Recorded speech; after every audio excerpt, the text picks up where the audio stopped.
ইয়া আল্লাহ।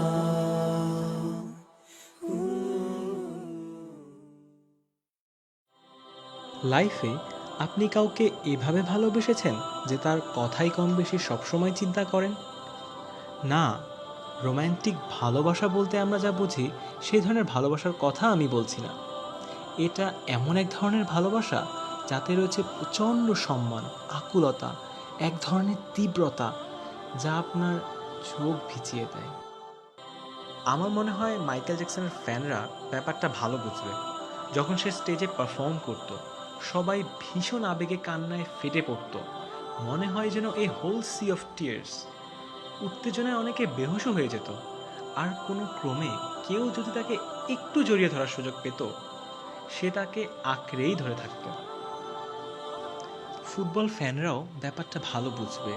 তার ফেভারিট প্লেয়ারকে একটু ছুঁয়ে দেয়া, জড়িয়ে ধরা যেন জীবনের সবচেয়ে দামি মুহূর্ত তাদের জন্য। কি স্ট্রেঞ্জ একটা লাভ, যার কারণে তারা অদ্ভুত সব কাজ করে বসে। তাদের জার্সি পরে, এমনকি তাদের মতো হেয়ার কাটও দেয়। কিন্তু এই সব এক্সাম্পলে কিছু একটা মিসিং। তারা যে সকল সেলিব্রিটির জন্য চোখের পানি ঝরাচ্ছে, সেই সেলিব্রিটিরা তাদের জন্য কখনো কাঁদে কি? মনে হয় না। আর এই ব্যাপারটা সেই ফ্যানরাও অস্বীকার করতে পারবে না। তাদের জিজ্ঞেস করলে হয়তো বলবে, আমার ফেভারিট সেলিব্রিটিরা কেন আমার জন্য কাঁদবে? আমি এমন কে? What makes me special?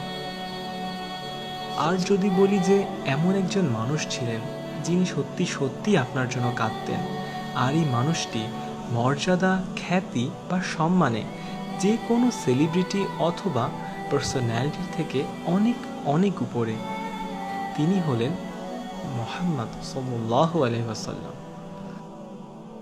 তিনি রাত জেগে নামাজ পড়তেন, তার পা ফুলে যেত নামাজ পড়তে পড়তে। আর নামাজের মাঝে কাদের জন্য দোয়া করতেন জানেন? আমাদের জন্য, যেন আমরা ভালো থাকি। আর এ কথা ভেবেই তার চোখ ভিজে আসতো যে তারপরে আরো অসংখ্য মানুষ আসবে যারা তাকে দেখেনি, তবুও তাকে বিশ্বাস করবে, তার দেখানো পথে চলবে। আর এই মানুষদেরকে তিনি নিজের ভাই বলে সম্বোধন করেছেন। প্রত্যেক নবীকেই একটি বিশেষ দোয়ার সুযোগ দেওয়া হয়েছিল, যেটা অবশ্যই কবুল হবে। আর রাসূল সাল্লাল্লাহু আলাইহি ওয়াসাল্লাম সেই দোয়াটিও রেখে দিয়েছিলেন আমাদের জন্য।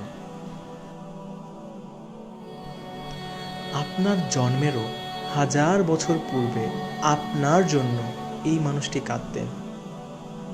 কিন্তু আপনি কতটুকু মূল্যায়ন করছেন তার চোখের জলের?